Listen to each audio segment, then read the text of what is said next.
Hello, good morning, जोहार। मैं राजू और आप देख रहे हैं 24 झारखंड न्यूज। चलिए जानते हैं झारखंड की आज की 25 मुख्य बड़ी खबरों को। सीएम आवास, राजभवन और ईडी ऑफिस में कड़ी सुरक्षा। रांची में बुधवार को सुबह 9 बजे से रात 10 बजे तक धारा 144 लागू। बुधवार को मुख्यमंत्री हेमंत सोरेन से जमीन घोटाले से जुड़े मनी लॉन्ड्रिंग केस में पूछताछ होने वाली है। दोपहर 1 बजे कांके रोड स्थित सीएम आवास में ईडी के अधिकारी पहुंचकर मुख्यमंत्री का बयान दर्ज करेंगे। इसे लेकर रांची जिला प्रशासन ने सुरक्षा के पुख्ता इंतजाम किए हैं। रांची में बुधवार को सुबह 9 बजे से लेकर रात 10 बजे तक धारा 144 लागू की गई है। इस दौरान किसी भी व्यक्ति को चिन्हित स्थानों पर हरवे हथियार के साथ प्रवेश करने, मजमा लगाने, सभा करने तथा धरना प्रदर्शन करने की इजाजत नहीं होगी। बुधवार को रांची के तमाम चिन्हित संवेदनशील इलाकों में भारी पुलिस बल की तैनाती की जाएगी। रांची जिला जनसंपर्क कार्यालय द्वारा जारी प्रेस विज्ञप्ति में बताया गया कि सीएम आवास के 100 मीटर की परिधि में, राजभवन की 4 दीवारी के 100 मीटर और ईडी कार्यालय के 100 मीटर की परिधि में धारा 144 लागू रहेगी। इस दौरान यहां धरना प्रदर्शन, घेराव, जुलूस रैली या आम सभा करना मना होगा। लोग यहां हरवे हथियार मसलन बंदूक, रिवॉल्वर, बम बारूद लेकर नहीं आ सकते। पारंपरिक हथियार जैसे लाठी डंडा, तीर कमान या गडासा, भाला लेकर आना भी मना है। यहाँ लाउड स्पीकर का इस्तेमाल नहीं किया जा सकता। इससे पहले सोमवार को भी रांची जिला प्रशासन द्वारा रांची के 30 चिन्हित स्थानों पर पुलिस बल की तैनाती की गई थी। मुख्यमंत्री आवास, राजभवन, एसएसपी आवास, बीजेपी कार्यालय, वरीय बीजेपी नेताओं के आवास सहित अन्य संवेदनशील इलाकों में भारी पुलिस बल की तैनाती की गई थी। उपायुक्त राहुल कुमार सिन्हा और एसएसपी चंदन सिन्हा खुद सड़क पर उतरकर सुरक्षा व्यवस्था का जायजा ले रहे थे। दरअसल तब मुख्यमंत्री के ट्रेसलेस होने की जानकारी मिल रही थी और रांची में झामुमो समर्थकों का जुटान हो रहा था। बुधवार को भी पूछताछ के दौरान रांची में झामुमो समर्थकों के जुटने और धरना प्रदर्शन की आशंका है। बता दें कि पूर्व निर्धारित समय के मुताबिक आज ईडी मुख्यमंत्री का बयान दर्ज करने वाली है। ओएमआर सीट पर नहीं होगी मैट्रिक व इंटरमीडिएट की परीक्षा। प्रश्न पत्र पढ़ने के लिए 15 मिनट का अतिरिक्त समय। उपायुक्त राहुल कुमार सिन्हा के निर्देशानुसार समारालय सभागार में मंगलवार झारखंड अधिविद्य परिषद जैक रांची द्वारा आयोजित मैट्रिक व इंटर की परीक्षा के सफल संचालन को लेकर बैठक हुई। बैठक में जिला शिक्षा पदाधिकारी मिथिलेश करकट्टा, सभी माध्यमिक केंद्र अधीक्षक एवं सभी संबंधित पदाधिकारी उपस्थित थे। आपको बता दें कि 6 फरवरी से 26 फरवरी तक मैट्रिक व इंटरमीडिएट की परीक्षा होगी। परीक्षा एक ही में होगी। मैट्रिक की पहली पाली की परीक्षा सुबह 9:45 से 1 बजे तक होगी, जबकि इंटरमीडिएट की परीक्षा दोपहर 2 बजे से 5:15 तक आयोजित की जाएगी। मैट्रिक परीक्षा प्रश्न सह उत्तर पुस्तिका के माध्यम से होगी। इंटरमीडिएट परीक्षा 24 पृष्ठों की सादी उत्तर पुस्तिका के जरिए होगी। ओएमआर सीट के माध्यम से निर्धारित परीक्षा प्रक्रिया तत्काल प्रभाव से रद्द की जाती है। परीक्षार्थियों को परीक्षा के तनाव से मुक्त करने के लिए मैट्रिक एवं इंटरमीडिएट परीक्षा 2024 के प्रश्न पत्र पढ़ने के लिए 15 मिनट का अतिरिक्त समय दिया जा रहा है। मैट्रिक के लिए 9:45 में पहली घंटी होगी। परीक्षार्थी सुरक्षित दूरी के साथ अपने कक्षा में जाएंगे। इसके बाद प्रश्न पत्र सह उत्तर पुस्तिकाएं वितरित की जाएंगी। 15 मिनट तक परीक्षार्थी प्रश्न पत्र पढ़ेंगे। 10 बजे फिर घंटी बजते उत्तर पुस्तिका लिखना प्रारंभ कर देंगे और परीक्षा 1 बजे समाप्त होगी। इसी तरह दूसरी पाली में इंटरमीडिएट की परीक्षा 2 बजे से शुरू होगी और 5:15 में समाप्त होगी। सीएम आवास में सत्ताधारी दल के विधायकों की बैठक, कल्पना सोरेन के नाम पर मंथन। कांके रोड स्थित मुख्यमंत्री आवास में सत्ताधारी दल की विधायकों की बैठक हो रही है। मुख्यमंत्री हेमंत सोरेन की अगुवाई में जारी इस बैठक में झारखंड मुक्ति मोर्चा, आरजेडी और कांग्रेस के विधायक मौजूद हैं। शिबू सोरेन के भी इस मीटिंग में मौजूद रहने की खबर है। कहा जा रहा है कि झारखंड में जारी सियासी संकट और हेमंत सोरेन की गिरफ्तारी की आशंका के बीच प्रदेश के अगले मुख्यमंत्री के रूप में उनकी पत्नी कल्पना सोरेन के नाम पर मंथन जारी है। 31 जनवरी को मुख्यमंत्री हेमंत सोरेन से ईडी पूछताछ करेगी। आशंका है कि एजेंसी उनको हिरासत में ले सकती है। ऐसे में किसी भी प्रकार के सियासी संकट से बचने के लिए हेमंत सोरेन के उत्तराधिकारी के रूप में कल्पना सोरेन का नाम आगे किया जा सकता है। सूत्रों के हवाले से मिली जानकारी के मुताबिक सत्ताधारी विधायकों को कहा गया कि वे रांची छोड़कर ना जाए। सोमवार को ही सभी विधायकों को बैग एंड बैगेज के साथ रांची आने को कहा गया था। सभी विधायक सर्किट हाउस में रुके हैं। मंगलवार को जब मुख्यमंत्री रांची पहुंचे तो विधायकों को कांके रोड स्थित सीएम आवास पर पहुंचने के लिए कहा गया। कहा जा रहा है कि इस बैठक में मुख्यमंत्री कल्पना सोरेन के नाम का प्रस्ताव रखेंगे और इस पर विधायकों की सहमति ली जाएगी। हालांकि इस बीच कल्पना सोरेन के नाम का ऐलान उत्तराधिकारी के रूप में तभी किया जाएगा जब कोई राजनीतिक संकट हो। बता दें कि जब खनन पट्टा लीज मामले में मुख्यमंत्री को लेकर चुनाव आयोग का लिफाफा राजभवन आया था तो उनकी सदस्यता रद्द किए जाने की अटकलें लगाई गई थी। तब भी उत्तराधिकारी के रूप में कल्पना सोरेन का नाम सामने आया था। 31 दिसंबर 2023 को जब गांधी विधायक डॉक्टर सरफराज अहमद ने इस्तीफा दिया तब भी कल्पना सोरेन का नाम मीडिया की सुर्खियों में था।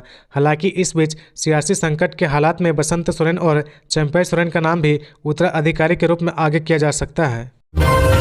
31 जनवरी तक जारी होगी 900 कर्मियों की पहली सूची। 2722 कर्मियों के अस्थायीकरण की प्रक्रिया शुरू। टाटा मोटर्स कंपनी प्रबंधन ने 2722 कर्मचारियों के अस्थायीकरण की प्रक्रिया शुरू कर दी है। 31 जनवरी तक पहले चरण में 922 कर्मचारियों की सूची निकाल दी जाएगी। इसके बाद बाकी बचे 1822 कर्मचारियों की सूची भी वरीयता क्रम के अनुसार निकालने की तैयारी है। टाटा मोटर्स यूनियन अध्यक्ष गुरमीत सिंह, महामंत्री आर.के. सिंह की पहल पर कंपनी के IR के अधिकारी वरीयता क्रम के अनुसार सूची तैयार करने में जुट गए हैं। संभावना है कि मंगलवार की शाम तक सूची तैयार होने पर तत्काल सूची टेल्को सेंट्रल लेबर ब्यूरो कार्यालय के नोटिस बोर्ड पर चस्पा दी जाएगी। सूची जारी करने की अंतिम समय सीमा बुधवार 31 जनवरी तक तय की गई है। पहले चरण में जिन 900 अस्थायी कर्मचारियों की सूची निकलेगी उनका मेडिकल टेस्ट फरवरी में शुरू हो जाएगा। टाटा मोटर्स में अस्थायी होने वाले कर्मचारियों की सूची जरूर निकलेगी। ये बातें सोमवार को टाटा मोटर्स वर्कर्स यूनियन कार्यालय पहुंचे सैकड़ों अस्थायी कर्मचारियों को संबोधित करते हुए टाटा मोटर्स वर्कर्स यूनियन के महामंत्री आर.के. सिंह ने कही। उन्होंने कहा कि वे 2722 कर्मियों की सूची जल्द से जल्द निकालने के लिए प्रबंधन से बातचीत करेंगे। अगर किसी को कोई गलतफहमी है या जानकारी का अभाव व यूनियन में आए, निश्चित तौर पर उनकी दुविधा दूर की जाएगी। अस्थायी कर्मचारियों ने एक स्वर में यूनियन के नेतृत्व को भरोसा जताते हुए कहा कि सभी अस्थायी कर्मी अस्थायीकरण के फैसले से खुश हैं। 2-4 लोग अपने आप को नेता स्थापित करने के लिए गलत बयानबाजी कर दिग्भ्रमित कर रहे हैं। अस्थायी कर्मियों ने यूनियन के नेतृत्व पर आभार जताया। अध्यक्ष गुरमीत सिंह ने कहा कि आप सभी की एकता के सामने कुछ लोगों का भ्रम नहीं चलेगा। झारखंड विधानसभा का बजट सत्र 9 से 29 फरवरी तक। हेमंत सोरेन सरकार 16 फरवरी को पेश करेगी बजट। झारखंड विधानसभा का पंचम बजट सत्र 9 से 29 फरवरी तक होगा। मंत्रिमंडल निर्वाचन विभाग ने मंगलवार को बजट सत्र का औपबंधिक कार्यक्रम जारी कर दिया है। राज्यपाल के अभिभाषण के साथ 9 फरवरी को बजट सत्र की शुरुआत होगी। हेमंत सोरेन सरकार 16 फरवरी को विधानसभा में वित्तीय वर्ष 2024-25 का बजट पेश करेगी। 19 से 26 फरवरी तक प्रश्नकाल, 27 से 29 फरवरी तक प्रश्नकाल, गैर सरकारी संकल्प, राजकीय विधायक व अन्य राजकीय कार्य संपादित किए जाएंगे। 9 से 29 फरवरी तक झारखंड विधानसभा का बजट सत्र होगा। मंत्रिमंडल निर्वाचन विभाग ने औपबंधिक कार्यक्रम जारी कर दिया है। इसके अनुसार सरस्वती पूजा शनिवार व रविवार होने के कारण 7 दिन बजट सत्र स्थगित रहेगा। ये तारीख 10, 11, 14, 17, 18, 24 और 25 फरवरी बजट सत्र शनिवार, रविवार व सरस्वती पूजा की वजह से स्थगित रहेगा। इस दौरान सत्र नहीं चलेंगे।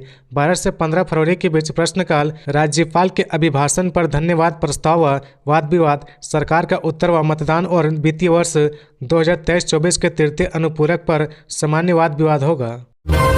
साहिबगंज में चाइल्ड ट्रैफिकिंग केस में झारखंड हाईकोर्ट ने पूछा, लापता बच्चों को बरामद करने के लिए क्या हुई कार्रवाई। झारखंड हाईकोर्ट ने साहिबगंज में चाइल्ड ट्रैफिकिंग से जुड़े मामले के आरोपी कुलदीप शाह की ओर से दायर क्रिमिनल अपील याचिकाओं पर सुनवाई की। जस्टिस सुजीत नारायण प्रसाद व जस्टिस प्रदीप कुमार श्रीवास्तव की खंडपीठ ने मामले की सुनवाई के दौरान पक्ष सुना।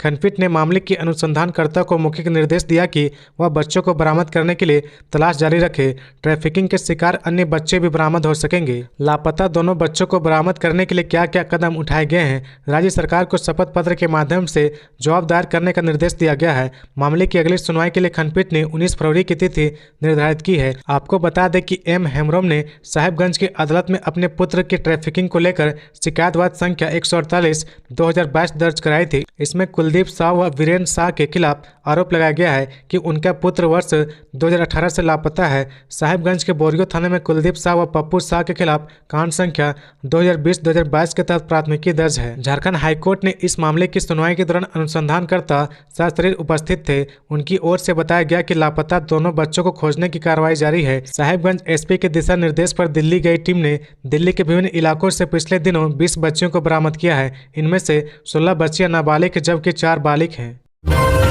झारखंड में राजनीतिक सरगर्मी के बीच किसने मांगा गृह मंत्री अमित शाह का इस्तीफा और क्यों?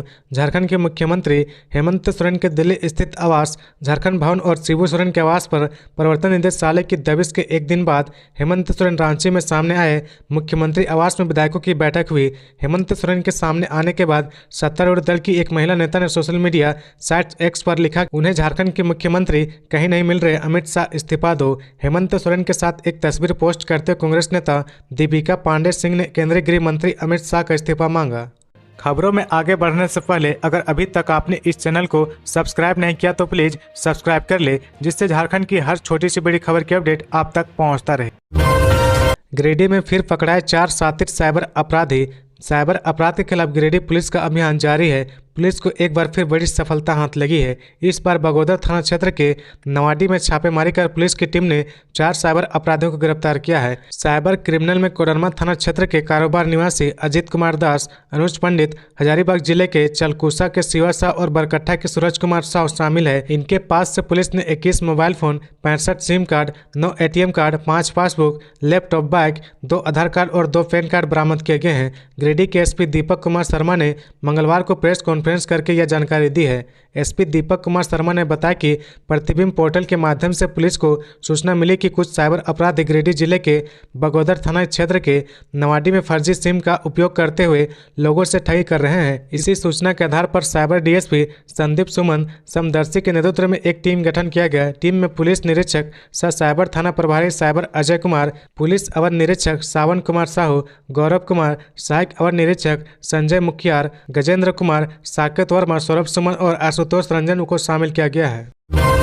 मुख्य सचिव DGP को तलब करने पर झामुमो ने राज्यपाल पर साधा निशाना, कहा कि आप पैनिक करना चाहते हैं। झारखंड के मुख्यमंत्री हेमंत सोरेन के दिल्ली स्थित सरकारी आवास पर प्रवर्तन निदेशालय की टीम के रेड के बाद झारखंड मुक्ति मोर्चा ने राज्यपाल पर निशाना साधा है। झामुमो के राष्ट्रीय महासचिव सह मुख्य प्रवक्ता सुप्रियो भट्टाचार्य ने कहा कि आप राज्य में पैनिक उत्पन्न करना चाहते हैं। बैठा लीजिए अपने आवास में मुख्य सचिव और पुलिस महाअधीक्षक को। मंगलवार को झामुमो के कैंप ऑफिस में प्रेस कॉन्फ्रेंस को संबोधित करते हुए सुप्रियो भट्टाचार्य ने भारतीय जनता पार्टी और केंद्रीय जांच एजेंसी ED को भी निशाना पर लिया है। उन्होंने भाजपा को राजनीतिक दुष्टों की टोली करार दिया है। कहा कि ये लोग प्रपंच कर रहे हैं। इनके व्यवहार से झारखंड की जनता में भारी आक्रोश है। झामुमो प्रवक्ता ने कहा कि मैं साफ शब्दों में कह देना चाहता हूं कि हेमंत सोरेन ना तो हिमंता बिस्व शर्मा है, ना अजित पवार है और ना नीतीश कुमार। वह वीर शिबू सोरेन का बेटा हेमंत सोरेन है। वह किसी से नहीं डरता। उन्होंने कहा कि बताए राज्य में कहाँ कानून व्यवस्था की समस्या है। 40 घंटे कहां थे मुख्यमंत्री हेमंत सोरेन? जांच की मांग को लेकर हाईकोर्ट में याचिका दाखिल। मुख्यमंत्री हेमंत सोरेन के कथित तौर पर 40 घंटे तक लापता होने की जांच को लेकर झारखंड हाईकोर्ट में रिट याचिका दाखिल कर जांच की मांग की गई है। झारखंड हाईकोर्ट में हैबियस कॉर्पस क्रिमिनल रिट याचिका दाखिल की गई है। प्रारंभिक सूचना के मुताबिक अधिवक्ता राजीव कुमार की ओर से रिट याचिका दाखिल की गई है। बताया जाता है कि रिट याचिका में मुख्यमंत्री हेमंत सोरेन के कथित तौर पर लापता होने के कारणों की चर्चा की गई है। इसमें सुरक्षा में चूक सहित मुख्यमंत्री क्यों और कहां गए थे, इसकी भी जांच की मांग की गई है। प्रवर्तन निदेशालय से यह भी पूछा गया कि क्या उनकी दिल्ली में मुख्यमंत्री से मुलाकात हुई थी। गौरतलब है कि मुख्यमंत्री हेमंत सोरेन 28 जनवरी को दिल्ली गए थे। मुख्यमंत्री चार्टर्ड प्लान से दिल्ली गए थे। इधर 29 जनवरी को तड़के ED के अधिकारी मुख्यमंत्री के दिल्ली स्थित आवास पर पहुंचे, लेकिन मुख्यमंत्री वहां मौजूद नहीं थे। इसके बाद ED के अधिकारियों की एक टीम झारखंड भवन पहुंची, लेकिन कर्मियों ने बताया कि मुख्यमंत्री यहां भी मौजूद नहीं है। राहुल गांधी की भारत जोड़ो न्याय यात्रा को बनाए ऐतिहासिक, बोले कांग्रेस प्रदेश प्रभारी गुलाम अहमद मीर। राहुल गांधी की भारत जोड़ो न्याय यात्रा की तैयारी को लेकर झारखंड कांग्रेस जुटी हुई है। इनकी यात्रा 2 फरवरी को पाकुड़ से झारखंड में प्रवेश करेगी। कांग्रेस प्रदेश प्रभारी गुलाम अहमद मीर ने पार्टी पदाधिकारी के साथ मंगलवार को बैठक की और आवश्यक दिशा निर्देश दिए। उन्होंने राहुल गांधी की झारखंड में न्याय यात्रा को सफल बनाने के लिए जुटने को कहा। बैठक में पूरे कार्यक्रम को लेकर विस्तार से चर्चा की गई और यात्रा के विभिन्न चरणों व संभावित सभा स्थलों जनसंपर्क अभियान की समीक्षा की गई। कांग्रेस जनों के बीच न्याय यात्रा को लेकर उत्साह है, लेकिन इस यात्रा के असली उद्देश्य यानी न्याय के 5 स्तंभों को जनता के पास पहुंचाना है। उन्होंने कहा कि झारखंड के कांग्रेस जनों के पास इतिहास रचने का वक्त है। ऐसा मौका बार बार नहीं मिलता। झारखंड में न्याय यात्रा की ऐतिहासिक सफलता केंद्र सरकार के द्वारा झारखंड की जनता के खिलाफ रचे जा रहे कुचक्र का मुंहतोड़ जवाब होगा। उन्होंने कहा कि झारखंडी अवाम जुनून की पक्की है। उनके जज्बे को देखकर लग रहा कि यात्रा पूरे झारखंड में झारखंडी रंग में रंगी नजर आएगी। झारखंड प्रदेश कांग्रेस अध्यक्ष राजेश ठाकुर ने कहा कि कांग्रेस जनों के खून में ही मेहनत और संघर्ष से दौड़ता है। हमारे लिए यह गर्व की बात है कि न्याय यात्रा झारखंड में 8 दिनों में 13 जिलों से गुजरकर 804 किलोमीटर की दूरी तय करेगी। झारखंड की जनता में जोश है और वह पूरे जज्बे के साथ राहुल गांधी के नेतृत्व में जारी न्याय यात्रा का झारखंड में स्वागत करेंगे। उन्होंने कहा कि हमें जनता को बताना होगा कि कांग्रेस जनों के संघर्ष के परिणाम और त्याग से झारखंड का निर्माण हुआ है। सत्ता लोपुप केंद्र सरकार झारखंड की लोकतांत्रिक सरकार गिराना चाहती है, लेकिन न्याय यात्रा की सफलता से उनके नेताओं के मंसूबे की धज्जियां उड़ जाएगी। सियासी संकट के बीच सीएम हेमंत का प्लान बी तैयार, इस प्रस्ताव पर विधायकों की ली गई सहमति। रांची जमीन घोटाले से जुड़े मनी लॉन्ड्रिंग केस में मुख्यमंत्री हेमंत सोरेन के खिलाफ जारी ईडी की कार्रवाई से उपजे सियासी संकट के मद्देनजर महागठबंधन सरकार ने प्लान बी तैयार कर लिया है। इस कड़ी में मंगलवार देर शाम कांके रोड स्थित मुख्यमंत्री आवास में सत्ताधारी दल की बैठक में सभी विधायकों से एक सहमति पत्र पर हस्ताक्षर लिया गया है, जिसमें बिना किसी का नाम लिए यह अंकित किया गया कि सियासी संकट की स्थिति में अपने उत्तराधिकारी के रूप में हेमंत सोरेन जिसे भी अधिकृत करेंगे, विधायकों का उससे पूरा समर्थन रहेगा। कहा जा रहा है कि यदि आज पूछताछ के दौरान बात मुख्यमंत्री की गिरफ्तारी तक पहुंचती है तो सत्तारूढ़ दल इस प्लान को आगे बढ़ाएंगे। हेमंत सोरेन के उत्तराधिकारी के रूप में उनकी पत्नी कल्पना सोरेन, छोटे भाई और दुमका विधायक बसंत सोरेन और वरीय झामुमो नेता चंपई सोरेन का नाम सियासी गलियारों में चर्चा में है। बापू वाटिका पहुंचे सीएम हेमंत, बापू को दी श्रद्धांजलि। मुख्यमंत्री हेमंत सोरेन बापू वाटिका पहुंचे। यहां उन्होंने राष्ट्रपिता महात्मा गांधी को श्रद्धांजलि अर्पित की। सीएम ने बापू की प्रतिमा पर माल्यार्पण किया। इस दौरान सत्ताधारी दल के सभी विधायक सीएम के साथ नजर आए। इस दौरान सीएम ने कहा कि गांधी जी हमारे लिए मार्गदर्शक हैं, हम सब निश्चित रूप से इसके लिए संकल्पित हैं। महात्मा गांधी के विचार के लिए उन्हें याद किया जाता है, उनके विचारों को आगे बढ़ाना, हम सब मिलकर बापू के बताए रास्ते पर चलना है। प्रभारी गुलाम अहमद मीर भी इस दौरान सीएम के साथ नजर आए। कह सकते हैं कि सत्ताधारी दल की ओर से लगातार एकजुटता दिखाने की कोशिश की जा रही है। गौरतलब है कि तकरीबन 30 घंटे से लापता होने की अटकलों के बीच मुख्यमंत्री मंगलवार को दोपहर तकरीबन 1 बजे रांची पहुंचे। मुख्यमंत्री के रांची पहुंचने की सूचना के बाद सर्किट हाउस में जमा सत्ताधारी दल के विधायकों के मुख्यमंत्री आवास बुला लिया गया। हेमंत कैबिनेट में शामिल सभी मंत्री, कांग्रेस और झारखंड मुक्ति मोर्चा के विधायक सहित झामुमो और कांग्रेस ने अन्य नेता भी मुख्यमंत्री आवास पहुंचे। झारखंड में नक्सलियों की साजिश फिर नाकाम, लातेहार के जंगल में 5 किलो का टिफिन बम बरामद, चल रहा सर्च ऑपरेशन। झारखंड में नक्सलियों की साजिश एक बार फिर नाकाम हो गई है। लातेहार में सर्च ऑपरेशन के दौरान 5 किलो का टिफिन बम बरामद किया गया है। सीआरपीएफ जवानों को मंगलवार को ये सफलता मिली है। लातेहार के मोरवाई गांव में सुरक्षा बलों ने टिफिन बम बरामद किया है। पुलिस अधीक्षक अंजनी अंजन के निर्देश पर जंगल में ही बम निरोधक दस्ते की टीम ने इसे नष्ट कर दिया है। सीआरपीएफ जवानों द्वारा जंगल व आसपास के इलाकों में सर्च अभियान चलाया जा रहा है। झारखंड के लातेहार जिले में सुरक्षा बलों को माओवादियों के खिलाफ बड़ी सफलता हाथ लगी है। सुरक्षा बलों द्वारा जंगली इलाके में सर्च ऑपरेशन चलाया जा रहा था। इसी दौरान सुरक्षा बलों को नुकसान पहुंचाने के उद्देश्य से जंगल में लगाया गया 5 किलो का टिफिन बम बरामद किया गया है। बताया जा रहा है कि सीआरपीएफ के 11 बटालियन के कमांडेंट वेद प्रकाश त्रिपाठी को गुप्त सूचना मिली थी। इसी के आधार पर लातेहार जिले के गारू थाना क्षेत्र के मोरवाई गांव के सेदुत जंगल में 5 किलो का टिफिन बम बरामद किया गया है। कयास लगाया जा रहा है कि माओवादियों ने सुरक्षा बलों को नुकसान पहुंचाने के उद्देश्य से टिफिन बम को प्लांट किया था। मुख्यमंत्री हेमंत सोरेन ने कहा, ईडी के सवाल तथ्यों से परे और गलत है, फिर भी 31 जनवरी को आवास पर आ जाएं। मुख्यमंत्री हेमंत सोरेन ने ईडी पर राजनीति से प्रेरित होकर चुनी हुई सरकार को काम करने से रोकने का आरोप लगाया है। उन्होंने ईडी द्वारा 20 जनवरी को पूछे गए सवालों को तथ्यों से परे और गलत करार दिया है। साथ ही बजट सत्र की व्यस्तता के बावजूद 31 जनवरी को अपने आवास पर ही बयान दर्ज कराने का सहमति देते हुए ईडी को ईमेल भेजा है। अपनी आपत्तियों के साथ ही मुख्यमंत्री ने बयान दर्ज कराने के लिए ईडी को 31 जनवरी को दोपहर 1 बजे अपने आवास पर बुलाया है। मुख्यमंत्री की ओर से भेजे गए ईमेल में कहा गया कि 20 जनवरी को 7 घंटे के दौरान ईडी की ओर से 17-18 सवाल पूछे गए थे। इनमें से अधिकतर सवाल गलत थे। सारे सवाल चुनाव के दौरान उनके द्वारा दायर किए गए शपथ पत्र से संबंधित थे। 3-4 सवाल बड़गई स्थित जमीन से जुड़े थे। मुख्यमंत्री की ओर से यह भी कहा गया कि ईडी जमीन मामले में उन पर गलत आरोप लगा रही है। संबंधित जमीन भूइंहरी प्रकृति की है, इसकी खरीद बिक्री नहीं की की जा सकती है। यह जमीन 5 दशकों से पाहन परिवार के पास है। इस तरह के सवाल वास्तव में समय बर्बाद करने वाले हैं। पत्र में यह भी कहा गया कि ईडी ने सोहराय भवन की व्यापारिक गतिविधियों की जांच कर रही है। यह व्यापार उनकी पत्नी का है। अब तक की पूछताछ के दौरान ईडी की ओर से कोई ऐसा सवाल नहीं पूछा गया जो पीएमएलए के तहत शेड्यूल ऑफेंस से संबंधित हो। पत्र में सीएम की ओर से अपनी व्यस्तता का उल्लेख करते हुए कहा गया कि फरवरी में बजट सत्र है। इस स्थिति को जानने के बावजूद उन्हें पूछताछ के लिए समन देकर राजनीति से प्रेरित होकर चुनी हुई सरकार को काम करने से रोकना है। तो ये थी आज की झारखंड की टॉप बड़ी खबरें। इसी तरह झारखंड की हर छोटी सी बड़ी खबर देखने के लिए आप हमारे चैनल 24 झारखंड न्यूज को सब्सक्राइब करके बेल आइकन प्रेस कर ले, जिससे झारखंड की हर छोटी सी बड़ी खबर की अपडेट आप तक पहुंचता रहे। तो आज के लिए बस इतना ही। हमें दीजिए इजाज़त, फिर मिलते हैं नेक्स्ट न्यूज में।